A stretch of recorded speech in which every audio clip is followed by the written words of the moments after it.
All right. Mic check. I'm good. So I'm Max Ceron. CWB Association Welding Podcast. Podcast. Today we have a really cool guest. Welding Podcast. The show is about to begin.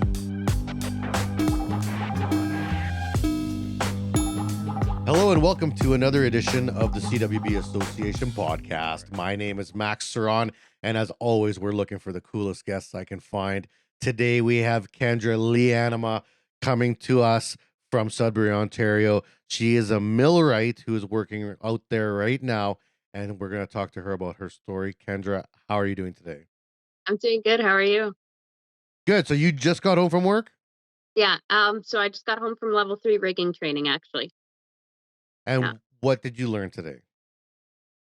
I learned that you can reduce the weight that you can carry with an eye bolt by 75% by side loading it, even if it's like pulling this way. Not folding it, obviously, which was pretty crazy considering I never even thought of that before. But here we are. Yeah.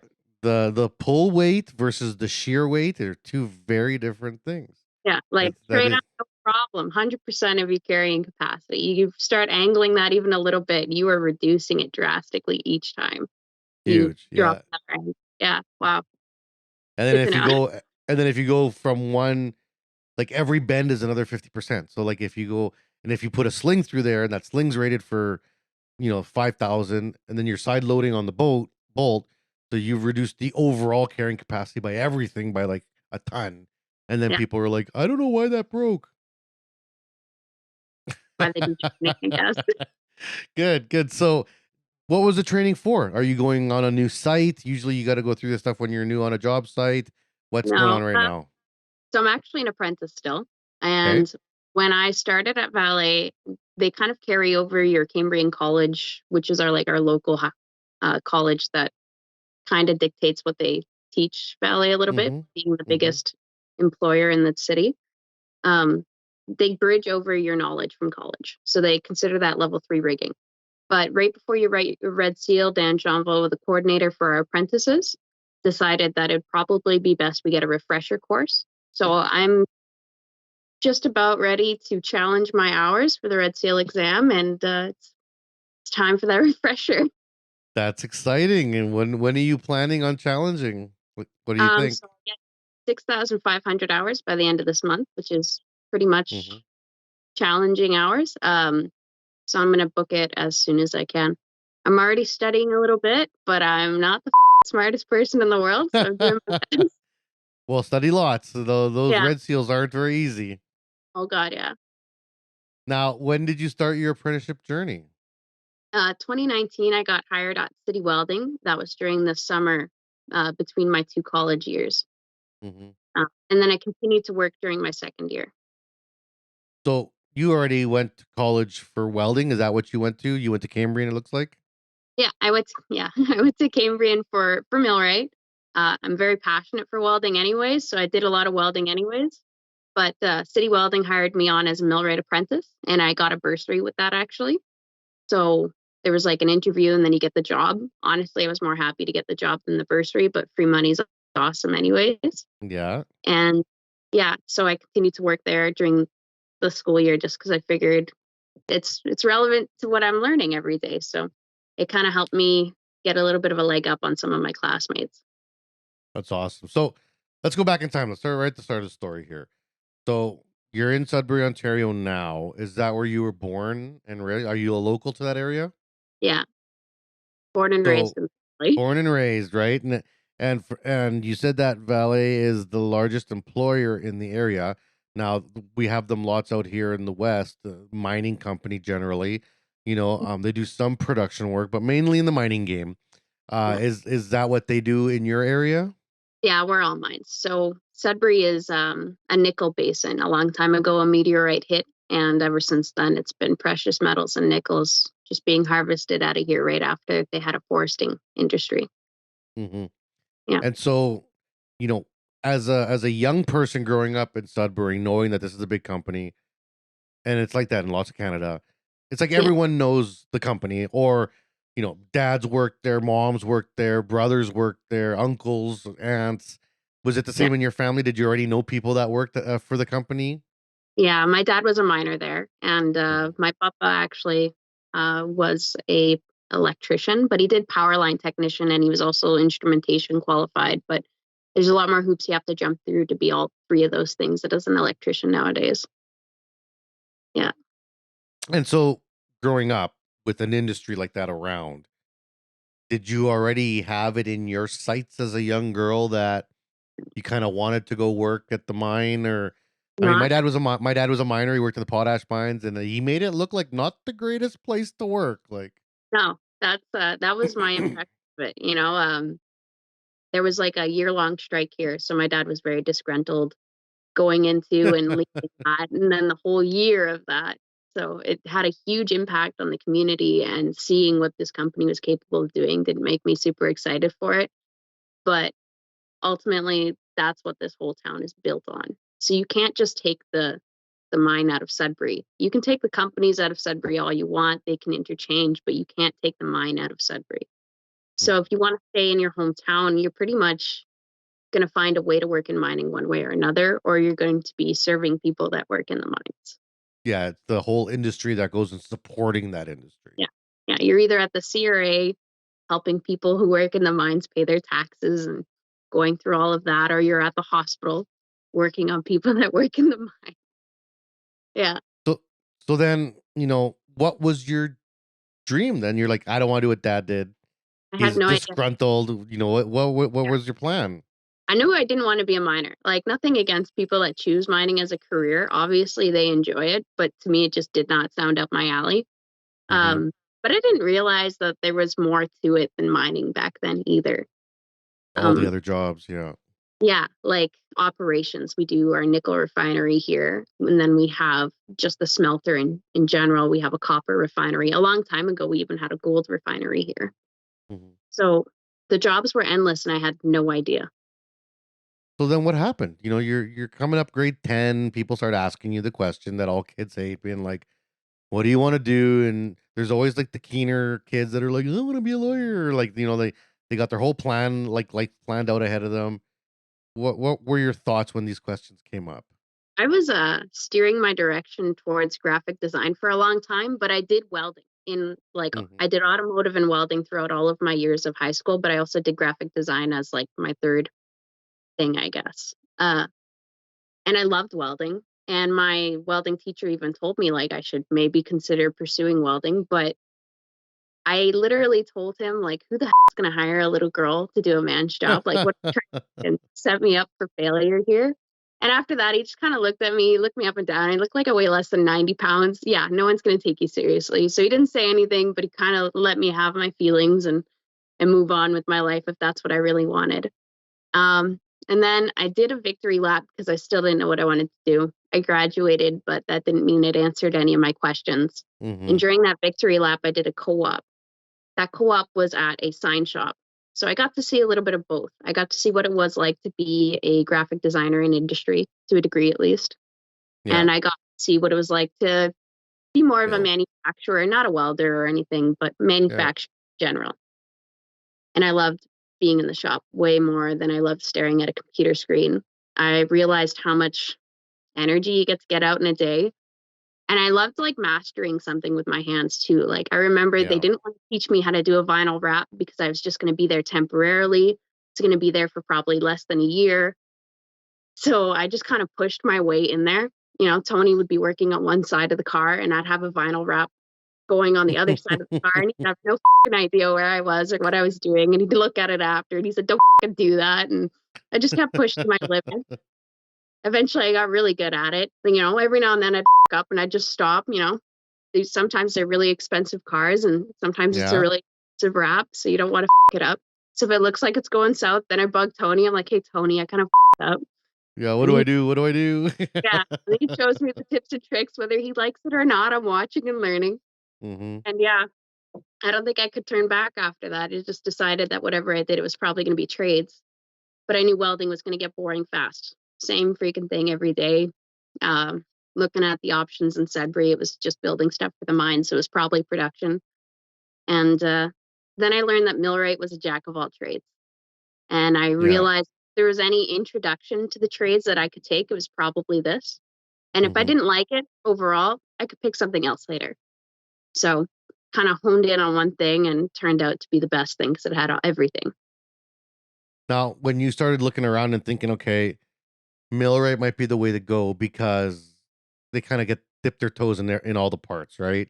Yeah. Um, what was the process then? Did you start looking for schools? Did you start looking for work? Did you just go to the mine and say, "Hey, I want to get on. What do I do?" What was the process for you there? There's 2 colleges in Sudbury, so it's pretty slim pickings, and we didn't have enough Mhm. money. I mean, I guess I could have probably arranged for there to be enough money to go outside of Sudbury, but it just didn't seem worth it, especially for a college degree. So I just went to Cambrian because it was close and had material that was relevant, which wound up being an excellent choice. And then Boreal has it too, but they're all French, and I mean, I speak French, but I don't. Yeah, it's not your main gig. I know when people are swearing at me, I can get the gist of that, you know? Yeah. So what was the program that you took at Cambrian? What was it that you signed up for? It was industrial millwright mechanic. Mhm. Or I think they threw the word engineering in there for some reason. They want to feel fancy, but it's nice of them. And as soon as you signed up, you walk in first day of class. What did you see? Was it, just a bunch of dudes and you're the only girl? Was it a They, pretty good representation? for 2 weeks, there was one other girl, and then her OSAP wouldn't come in. So she wound up leaving. Couldn't afford it. So I was the only girl in my class. And then out of the entire graduating class, there was 5. Wow. And you know what? I think they all graduated with a 4.0 GPA too. So they Yeah. were a really awesome bunch. So, you know, starting in the millwrighting trade, like all the, you know, trades, practical trades right now, and when you look at the steel industry, they're very, very male dominated. Yeah. Odds are your instructors are probably male. Odds are most people coming to talk to you to do presentations are males, and obviously your fellow students. Did you feel any obstacles? Did you feel any like, oh, this isn't going to work for me? Like you said, you're 95 pounds. Your high school teacher didn't take you seriously. You know, did was that still there? Did you still feel Took that? me seriously than I took me seriously, in all honesty. I never realized it back then, but looking back, I definitely had a lot of internalized misogyny. So Hmm. I don't even think I would have seen it if people were doing something other Yeah, than maybe flirting with me, which would just turn a blind eye to. Like, it doesn't matter to me. I don't really give a yeah. So I just kind of, all right, you're cute. Good for you. um, yeah, It happens to me all the time. Don't worry. well, I'm sure. Look at you. Come on. But But like, I mean, was it anything that really stood out? Because I mean, everywhere's different. I talked yeah, to some students, women that enter into the trades, and they have a hell of a time through school and struggle, and then some find like really supportive friends in their classes that are, they become lifelong friends forever that help support them, and I what was it like for most you? so college was relatively good to me. It took a little while for the guys to warm up to me, and I found if I came in with short hair, and I one year I decided to go rose gold just for shits and giggles. I just made it pink, and then people were all skeptical of me again. And I'm like, okay, that's fucking weird. Like, I'm the same person I was yesterday, and this is Yeah. temporary dye for fun. But all right, whatever. You're entitled to your opinion. But once I started breaking those barriers, and for a long time, I was definitely the type of person to crack a joke in class or be a little loud. And I try to think it wasn't arrogant, but probably did sound arrogant sometimes. Probably a little bit of defense mechanism too, right? You know, Like you want to be cool. yeah, I wanted to be cool. I think I can be. I'm not always cool. That's okay. Uh, yeah. I remember my friend Spencer actually came up to me in machining, and he was talking about how he's scared of me because he had to be all tiptoey around me and stuff. And I'm like, all right, Spencer, give me your best shot. And he shot out the stupid, like the sandwich stuff and go into the kitchen. I'm like, all right. And then I Hmm. just him down like one strip at a time with the funniest jokes ever. Our mutual friend Jaden was standing by. He's like, she's made me laugh more than you have all semester. So I think you're good, Spencer. Like, good luck offending her. I think she's gonna hold her own. Yeah. And now, how Yeah, long was this program? Was this like a 6-month thing, a 1-year thing, 2 years? 2 years. Yeah. And then they had an optional third year that you could be a machinist as well, or degree machinist at least. Yeah. What did you opt for? 2 years and you're out there working? 2 years. And I took And you, advantage of a huge hiring spree because of it. So I have no regrets. yeah, because you said you picked up work in between your first and second year. Yeah. Yeah. So when I applied for that bursary, it was open to anyone. And in previous years, they had actually said that they weren't going to take Cambrian College graduates anymore because there was a welder that got hired on that might have ruffled some feathers and pissed some people off. Oh man. So I think I actually changed that because ever since then, they've been actively doing the bursary again, which is kind of Mm-hmm. nice. That's good. I was the first girl in that shop ever, like on the shop floor at least. And I And asked a bunch of people. yeah, when Yeah. you like, so year one goes by, you know, is it tied to apprenticeship? So like Millwright's a 4-year apprenticeship technically, if you Oh, go in through like through a a union hall or something like that. But year one, are you a level one Millwright? Year two, you're a level two. How did it line up? I'm pretty sure it just lines up with your actual level of apprenticeship as you're in the apprenticeship. So if you're not signed, it doesn't count for anything. You just don't have Mm-hmm. to go for the schooling. So you just skip Right. that step when it comes up. And it's just about getting hours then. Yeah, at that point, you're just meeting the right amount of hours. My understanding right now is that school counts for 2,000 hours. So I think I get the challenge earlier because of that, which is Yeah, why, usually yeah, if you go through school, you get the challenge sooner. Yeah. yeah, which is why the 6,500 hours for me is like where I get the challenge. I should probably call and make sure before I start betting on it, but that would be Well, something for a smart person to do. And I I'm not, usually to challenge with no schooling, it's up around the 8,000 hours. yeah, But if you get schooling, because I know for welding specifically, it's 8,100 hours mm, in Saskatchewan to challenge. That's what I did because I didn't go to school because I'm dumb, and I should have gone to school. That would have been smarter, but I had to do things the hardest way possible because that's just blame how I you. seem. Yeah. Um, but if you go to school, because eventually I became a teacher, and when I became a teacher, it was only 5,400 hours to challenge or to get your red seal if you went to school. And I was like, oh man, that would have been so much easier. I should have gone to school. Like, Yeah. yeah. Um, One thing I can say about school for sure is that at least where I'm from, it gets you the bigger jobs faster. So if I had stuck out with City Welding and waited and finished my apprenticeship through them, or maybe gone through a couple other places, I started at 1650, and I would have probably left around 24 and moved up from there. But it would have taken me forever just to get to the pay raise I got by joining a much larger corporation. So I got paid like Yeah. damn near $30 an hour as a co-op student right out of college because of how lucky I was that there was a huge hiring spree and they hired like 15 millwright apprentices, and we're not a big town, so it's a Hmm. fairly large number for us. So now you got your foot in the door, right? Yeah, Now you got this foot in the door. You go back for your level two, or sorry, I shouldn't say that. Your second year of yeah, school, where you're going to finish up, basically button up all the theory that you need to ride this out now. yeah. Did you continue working during that year, or did you have to like leave work, go to school, and then go back to work when you were done? I created a night shift. Yeah, there was a bit of a night shift, but it was like touch and go. I think there was 4 guys on the crew and they canceled it, but they left me on night shift for a while in spite of that. Uh, I basically lined myself up. I created a PMP calendar. Like I looked at all of the manuals for every piece of equipment we had. It was mostly shears and presses, and I read what all the PMPs were supposed to be, and I created a whole calendar for absolutely everything.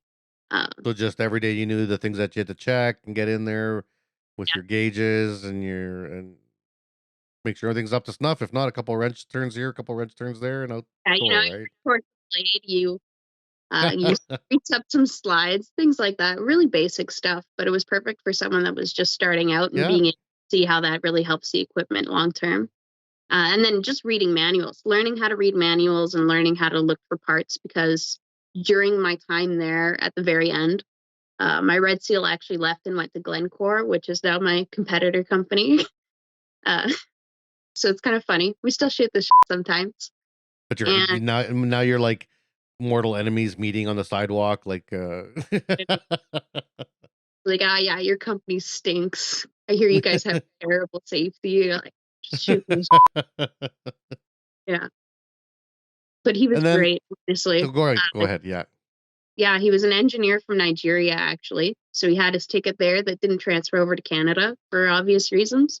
Mm-hmm. And when he came to Canada, he decided he wanted to be a millwright instead. And oh my God, was he ever smart and like good at figuring things out and figuring out why things didn't work with as little resources as possible. You know, like he would have been contracting this work out and he was out there doing the work with Yeah. no prior knowledge or prior experience in a lot of it. You know, he truly had that kind of mind. Some people just are able to visualize the problem. Yeah. And they can just Kept figure schematic it and out. he knew what he was doing. I remember Yeah. when I went for my co-op, they had an Ingersoll Rand compressor. And I knew exactly where a bunch of random components were just because of this one issue we had with ours overheating all the time. And this was just a bigger blown up version of that. And I was impressed. I impressed myself. You know, like I had no idea I remembered nearly that much just by listening to Bayote talk. But at the end of it, I was like, holy shit, I learned something out of that. And I hardly was even around for it. I was just listening to him like rhyme off the reasons things were in the bed one by one. Yeah. So now you're working night shift, you're going to school during the day, and are you still all in? You're like, I love this. I love this gig. I love this job. This is my future. Yeah. So much so that when Bayote left, I didn't exactly leave City Welding, but I left for more learning opportunities. And the college actually has this research and development program. I'm not smart enough to do research and development, but I am smart enough to build something that research and development asked me to make. Mm-hmm. So following blueprints, and it was designed for college students to kind of be able to build a reputation with other companies. Like a lot of Ionic came through us, Eprox come through us, a bunch of other places. Patrick Mechanical a few times.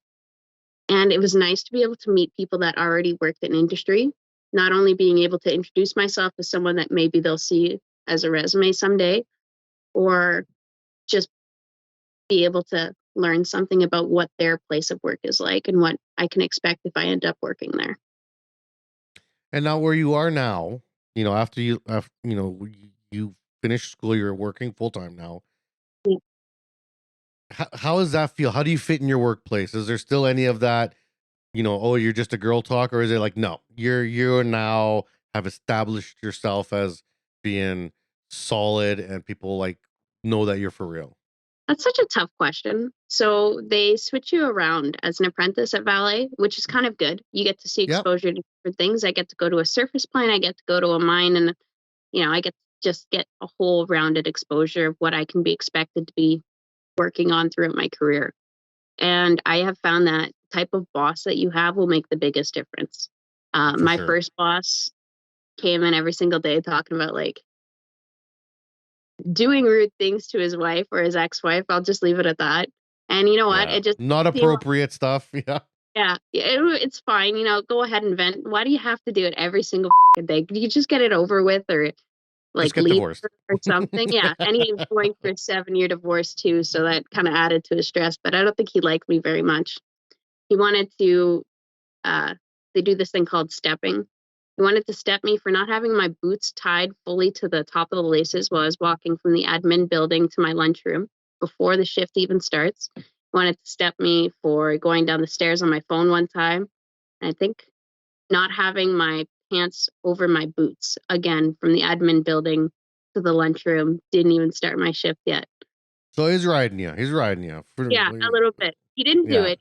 Step me. I don't think he knew if he was capable of it or if he knew that there'd be a lot of backlash if he did that because nobody nitpicks like that. Mm-hmm. But whatever, call it luck. Didn't happen. Yeah. So there's been bosses kind of like that, I guess. It's not that sexism is over. It's just that it's a learned behavior that's really hard to get rid of. And it takes a lot of time. And I'm patient enough, but it's hard to be patient every single day. Yeah, it wears you down. It wears you down. Yeah. And so then what do you do? Sometimes you got to clap back, but other Mm-hmm. times, that the place that you're working at isn't going to allow you to clap back. They don't want a loud and outspoken female. They want someone that's going to be submissive, I guess, and just roll over. And it's And so that's hard. BS. Yeah. Like, what do you do in that situation? And on top of that, I'm an apprentice and I'm aware of that. Mhm. I'm not about to tell the guy that's in charge of me what to do. That's not my job. Yeah. My to learn from him and gain as much knowledge as I can out of him that he's willing to share at least. But So his job is to be a good mentor, yeah, and he's not, yeah, it is what it right? is. So it's Yeah. like that's the tricky part. I remember, so I have a daughter. I grew up in a very strong female household, and my firstborn was a daughter. And I remember her getting in trouble in elementary school for what they considered to be like loud bullying behavior. Yeah. And I was like, get called to the school, and I go there, and I'm like, would you have called me if it was a boy? Well, boys are known to be louder, so probably not. Then don't ever call me again. Yeah. Like, I mean, this is baloney because my daughter is loud, and sure, maybe she was being obnoxious. Kids get obnoxious, but you called me from work for this? I Yeah. watch these boys run around screaming at the top of their lungs all day long, and are you calling their parents every day? So, like, I mean, thinking of misogyny starts like No, you're at right. childhood. Yeah. Like at childhood, it's okay for them to be running around like idiots and hitting people and doing things and saying mean things, but not for Even girls. then, Like, people don't even realize that they're used to thinking like that and expecting that. So even in a circumstance where the lunchroom's, having boys talk, but I'm in there, because I'm not going to report people for just talking. You're not directing shit at me. You're not telling me you're going to do anything to me. Whatever. mhm. Have at it. You're entitled to whatever your little opinion is. If it doesn't involve me, I'm content, or at least not, being a dick without making it a joke, I guess. Uh, so even my silence, I'm not reacting. I'm not giving them anything to work off of because I don't care. Just Mhm. feels like it's louder than it would be if I said something sometimes. And Yeah, I and don't like, give off that impression every single time. Like yeah. sometimes And I how just much want of to your say, energy do you want to waste, right? How much of your time do you no, want to waste not on something not like that? babysit, teach people. They'll figure it out on their own one day. I don't think people want me to babysit and teach them anyways. Maybe. Maybe, maybe that's their thing. Whatever. Yeah, you never know. So, all right. So now you're working. Obviously, that was an example of a bad one. Yeah. What's an example of a great boss that you've had, whether it's at any of the jobs that you've been at? The kind of boss that is somehow aware of all the jobs I've already been on. You'd think that they'd know all the time, but they don't. They're busy. They've got lives, they've got things they've got to plan, and they can't always account for their apprentice seeing as much as possible at that location. But the kind of boss that goes out of the way to line me up on things that are not normal, don't always happen on a regular basis. Um, might have just enough repetition, like working on pumps isn't something I do a lot, but if I'm doing it for a whole week, then I'm finally going to really start to learn about pumps. It's not just going to be a one-off, then I forget it and I'm back on it in 3 months or something like that, and I'm trying to struggle to retain that information again. Someone that is okay with doing that for like a little while. Right now I'm kind of the residential welder at Coleman, and I am learning so much more about welding than I was just doing it every now and then. This river. Yeah. Hi, River. You're on TV. Are you happy?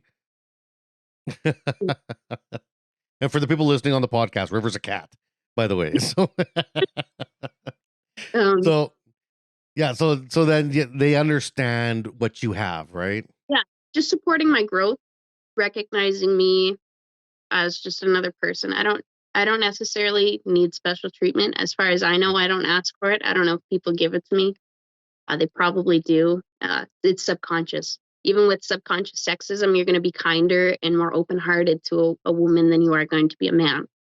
Or you're going to care more about their feelings than you are going to about a man, which isn't fair for men.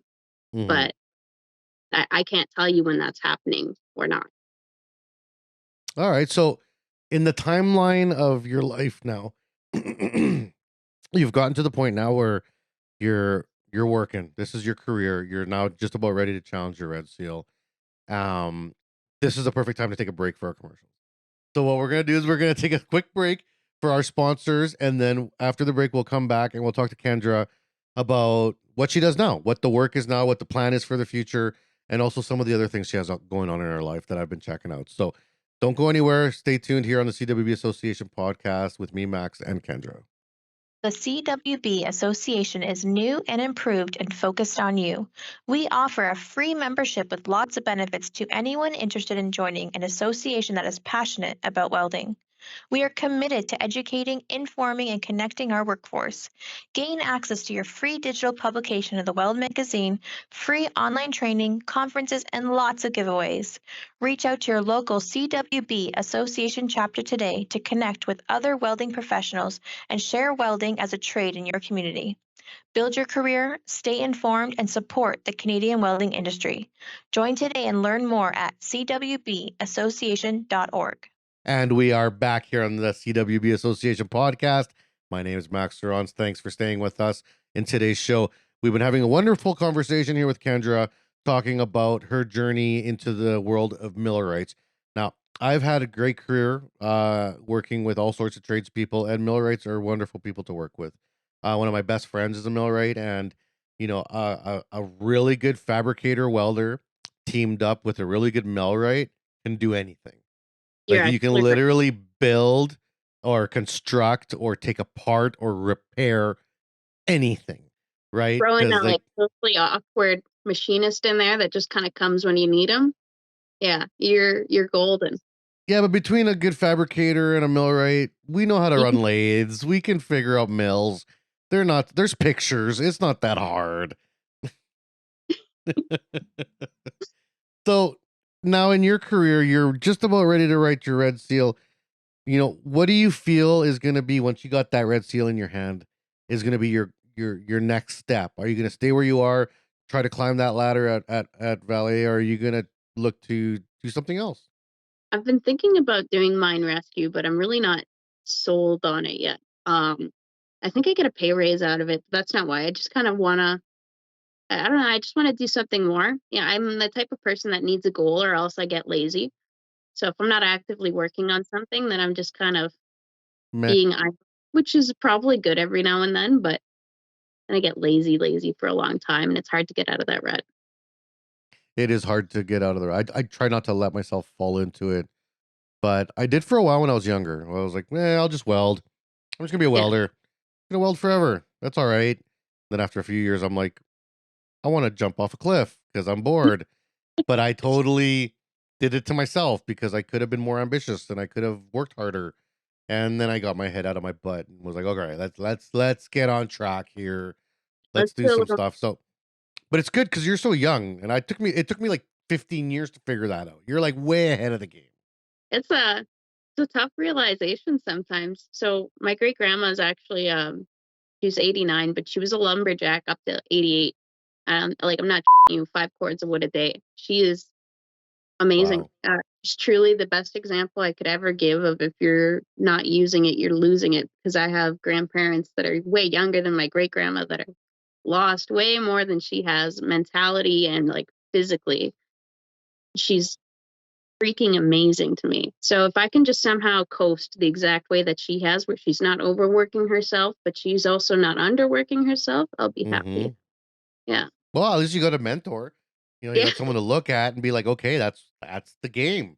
Speaks French though. Like not good French. Speaks redneck French because she didn't go to Okay. school with kid or any of that. She was straight out of she was born right after the Great Depression and straight into the workforce pretty much, whatever that was. I was probably milking cows and logging back then.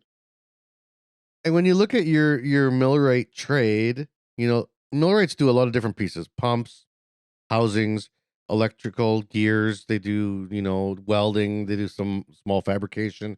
Most of the millwrights I know have a few CWB tickets just so they can do a little structural they need to. You I got know, 3. yeah. So like, I mean, these things are all good. What's your favorite part? What's the job that you show up for work and they're like, hey, you got to do X, and you're like, cool, that'll be fun. At this moment, it's welding. Yeah. Like I got my tickets, and I've just been so excited about it ever since. I've got Flux Core, which is super freaking easy. Got my 7018, all 4 positions for Flux Core 2, and my 309 rod, all 4 positions. Nice. Stainless is money, man. I was a stainless welder. You keep those stainless tickets, you'll never run out of work. Yeah. We use them to weld our like martensite heavy liners. So it's like, I think it's a high carbon content. Well, the what happens is that the 309 will let it have the flex it needs without the corrosion. So 309 is kind of a mixed rod. Yeah. It's just for mixing metals. So when I did my ticket, it was mild steel with the 309 rods. That was all we had. So mild steel. Kind of cheating. It should have been like mild steel to stainless. That would have been, but that's way more expensive for a school to do. Exactly. So anyway, I guess it kind of pushed it to the limit there on teaching stuff. Good. And then at your work, what's you're welding, you loving it. You're also thinking about maybe this mine rescue thing. Are you getting more responsibility at work? Or are you climbing that just like not necessarily promotions, but just that respect level at work where it's like, hey, this is broken. Let's get Kendra. She knows how to do this, You know what? I just started picking up jobs during our downtime as a millwright. A lot of the time, if you're doing your job right, technically there's a lot of downtime. You're not redoing your work over and over again, or things are running ideally because you installed the right parts.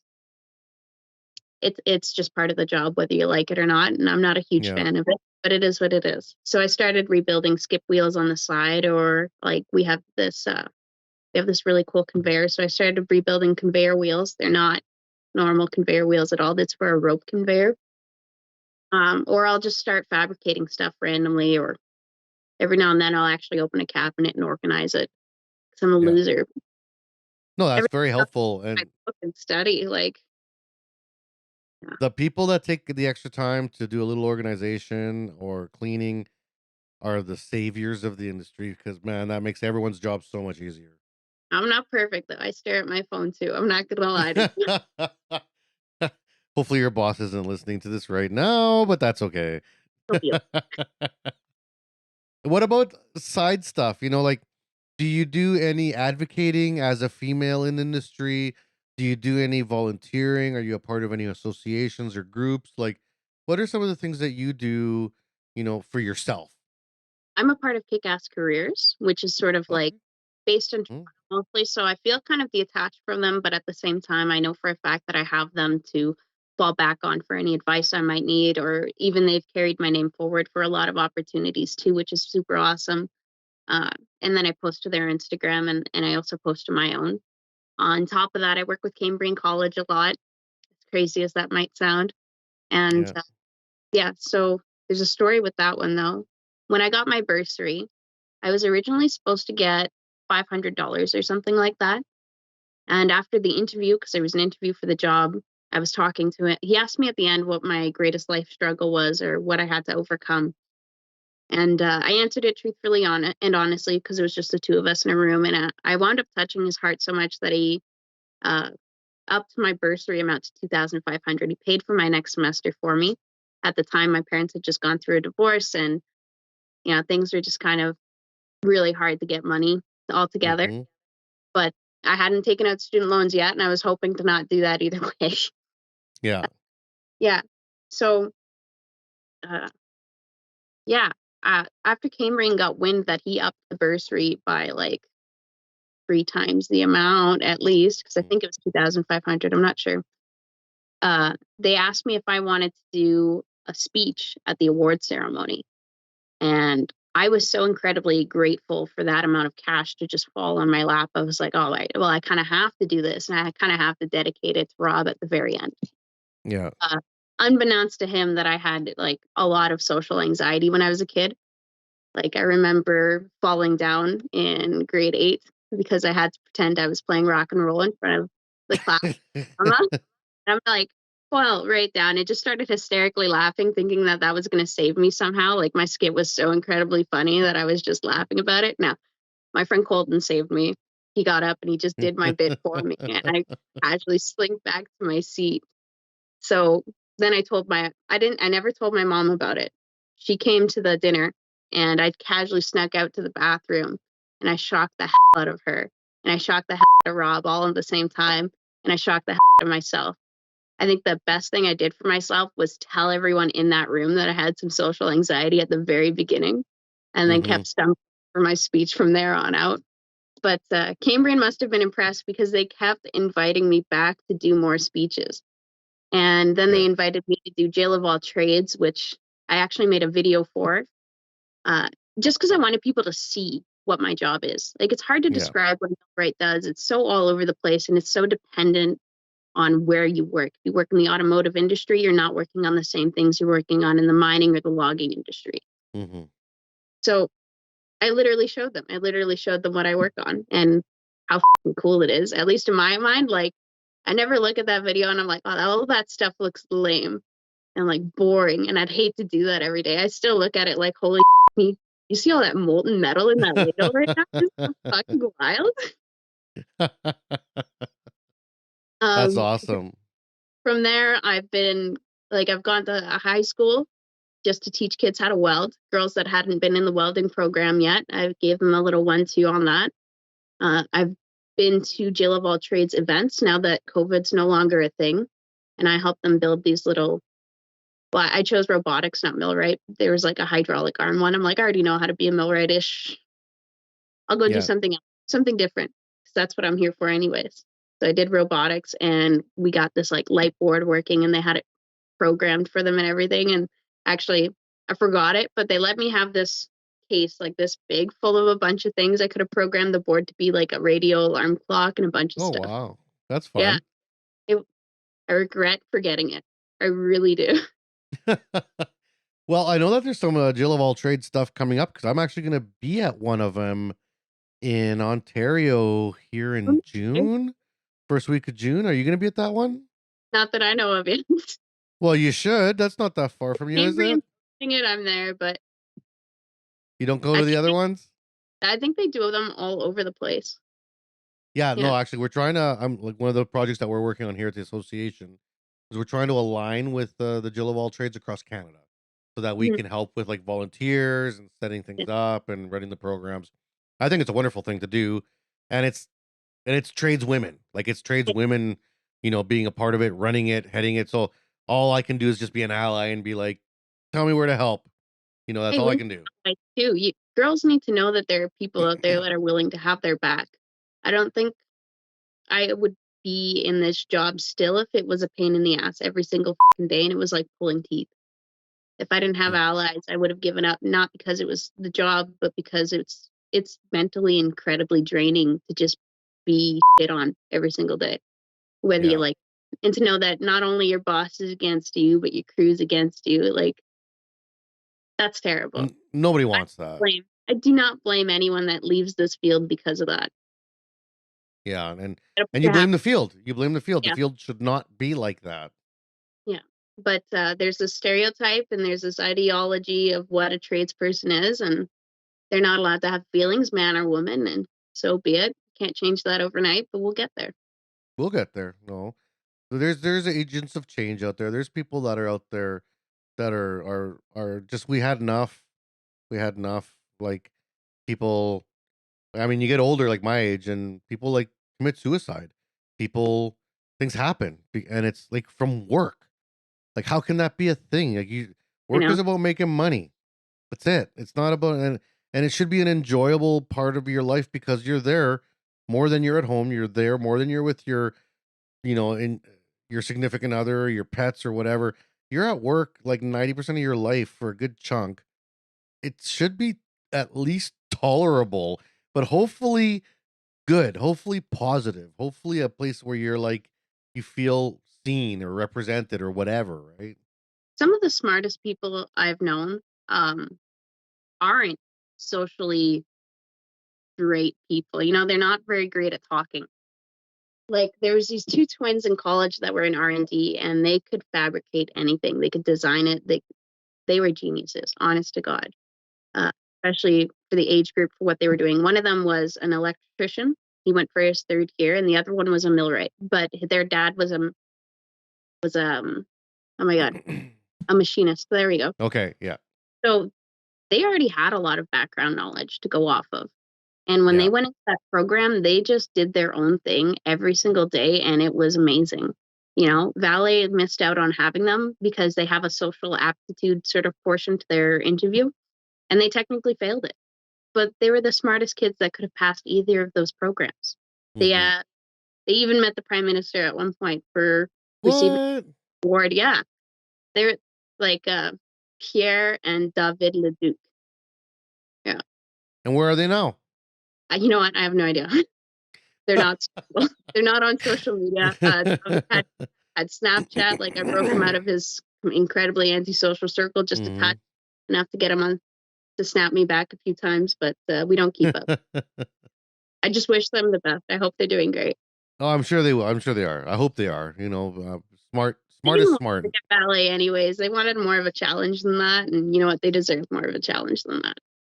But even then, like such smart and socially awkward people would have been totally wasted at a place that isn't willing to accept the fact that they're not like everybody else. They're not Yeah. just regular knuckle dragging people like us. Yeah, Like, the idea, this concept that yeah, tradespeople yeah, are bad at school, not intelligent, and it's the only option they have. Like this is all you wouldn't have been able to do anything else, so I guess you're gonna be a tradesperson, yeah. That's which is it. a terrible way of looking at it because Exactly. We need a we smart person to tell us what's that's up. right. That's right. Yeah, We need smart people and we need the kids with straight A's and I don't care if they're socially adept or missing an eye or a finger. yeah, Like I mean there's the people can figure it out. Humans are good. We're adaptable. yeah. Definitely adaptable. Now, what's future look like for you? When you think about yourself 5 years from now, 10 years from now, do you If I see could have, yourself as the what's that? if I could have it absolutely perfectly, I would have a red seal in welding, and I would finish off with HD. But I'd probably never actually be an HD for that long. But I would No, definitely get a just to red. have it. Yeah, I would love to have more knowledge on metallurgy, even though it has almost nothing to do with my actual trade sometimes. It does though. When you think Well, about it how does, things wear and like the basic metallurgy stuff. But mhm. when you start talking about some of it, it's way over my head because it's just not relevant. Well, and dual ticketed, like dual red seal is kind of the future now. Yeah. Like I have 2 red seals and I was kind of stuck with only 1 red seal. Not that I was doing poorly, I was doing great. Like I mean life was good. But when I got my second red seal, a lot more doors opened for me, that's for sure. The only problem with the company I'm at right now is I don't think it's that they discourage dual tickets. It's just that there's a union involved. So the union Mm, protects everybody's specific trade. I can't do an electrician's work, and I can do a welder's work to a degree. I guess mhm. someone grieves it, but I can't do a machinist's work either. Yeah. That are part of my trade that I'm not allowed to touch. And I with can that, ask a machinist if he can show me how to like hone down a shaft just for the sake of feeling like I learned how to use the the lathes mill, and the lathe, yeah. yeah, whatever. Since college at least, and most of the time they're okay with that, but I can't actually do the work. What are the obstacles you see perhaps in the future coming up? Like is there anything that you're like, "Oh, I don't know, that might get in the way." Like, do you think you might have to move to chase work or do you think Um, what do you think it might have to happen? I think I have to move my house, but I think I'm gonna have to move around with the company. Like I'm gonna go to the smelter. I want to see Mhm. what they're working on there. And I want to try and go visit as many different locations within Valley as I can just to get a more rounded experience. You can come do some potash work out here in Saskatchewan? Maybe. We'll see. It's not so bad. I like it. I liked working the Yeah. potash mines. It was fun. Yeah. Mine's a mine. I seen pictures on your Instagram of some of your mine work. I'm like, that takes me back. I drag lines and stuff and being underground. But you know, talking about your Instagram, you have this one that I was sent to. I don't. This isn't your personal one, I don't think. But No. it's the Millwright ish underscore Yeah. chicks. That's me and Who Jessica. We share it. who's Jessica? Jessica worked with me at Coleman for a little while. So she was the apprentice that I took her position, but she didn't move until 3 months later because they do that rotation thing, right? Mm-hmm. And it was really cool. This is the only time I've ever worked with another woman on my crew, and I've never actually met a Red Seal millwright woman in my entire career yet. Mm-hmm. So she's as close as it gets. So this Jessica, was she already working? You said she started before you or after you? We started on the exact same day. Oh, wow. I started at the nickel refinery, and she started Mhm. at Coleman. And then when I went to Coleman 3 months later, she went to the smelter. And she was already a Red Seal? No. No, but she is now. Yeah. She graduated college a year before me, but she wound up working as like an irrigation kind of tech at Levac mine. So she just Mhm. she programmed some PLCs in order to get the water sprays to go on and keep dust control down in the mines. So the entire freaking mine, she had the whole thing mapped out. That's amazing. And Yeah. where's she working now? Now she's at the smelter. She's still with Valley. You guys still run into each other? Still work together? I never run into her at work, but we do run into each other outside of work. She's part of my study group now because we're studying for our Good. Red Seal together. Good. Yeah. That's We're still awesome. hanging out, still talk all the time, play rock band together. Are you the drummer or the guitarist? She's the drummer. She actually picked it up recently, so she's like kick ass at drums on rock band, in my opinion.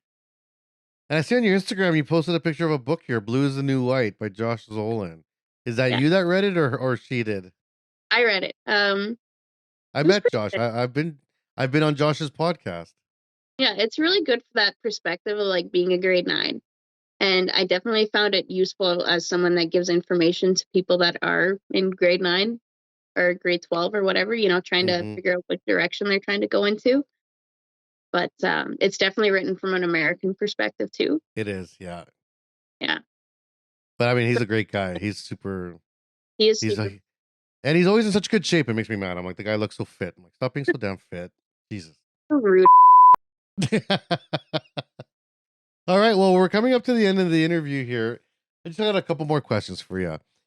We talked about, where you came from, where you started, and now like you're going to get your Red Seal and kind of future plans. Your advocacy work in terms of working with Kick-Ass Careers, Mhm. Cambrian College and volunteering with there. What other pieces would you recommend people could do? Either just people in general or women. What organizations are out there that people should be looking at, maybe on Instagram, maybe online, to get sort of the support that you now know is out there that you may not have known before. So I haven't partaken in it yet, but I know in Toronto they're doing like women on site meetings, which seem really interesting to me. I know one person DM'd me on Instagram in Sudbury. She's interested in setting that up in the future because they're encouraging people to branch out to their local areas and host their own women on site. And you know what? Having met some women that do work in industry and being able to talk to them about the challenges we face in a way that doesn't feel public, it doesn't feel like your coworkers are going to hear about it later, is honestly amazing. Whether you're a male ally just trying to give perspective or just another woman that totally gets it because you've been there, you've been through that. You know that these people can be the sweetest people on earth and also the biggest jack because it almost feels like there's a language barrier between men and women sometimes. Yeah. Yeah. Yeah, it's just nice not to feel crazy for a hot minute because you're talking to somebody that gets it. So I'm obviously, well, maybe not so obviously, but I'm not a woman. No. But I know the feeling that you're talking about because I'm an immigrant.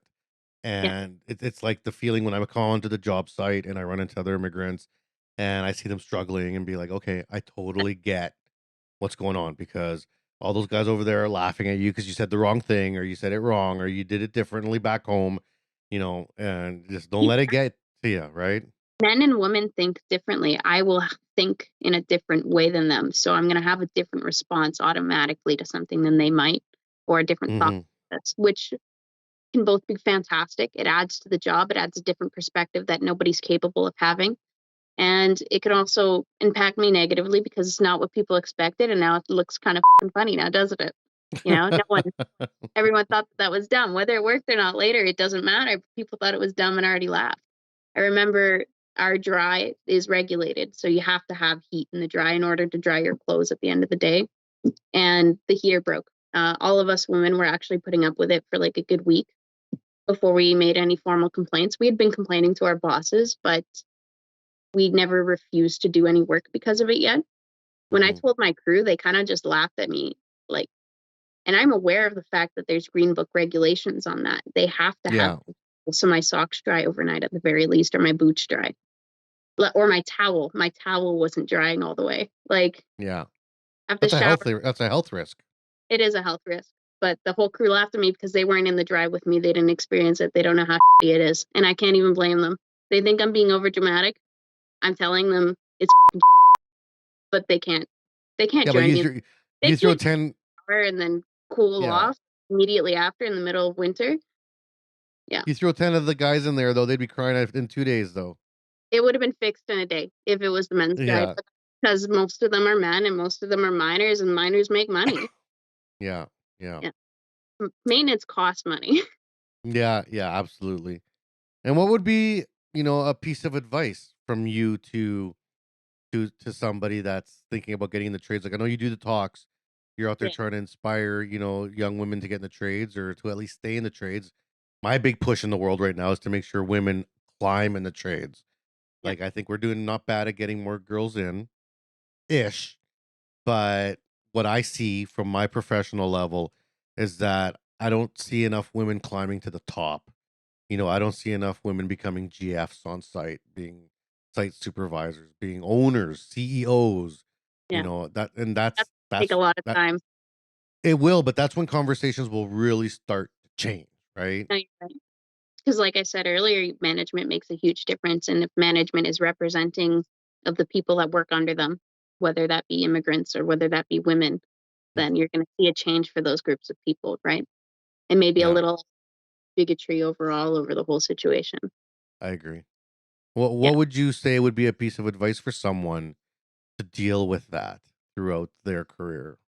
Absolutely reach out and make yourself a network. I don't care if it's you and your one friend. I don't care if you work across the country from each other and you just happen to know each other through Facebook.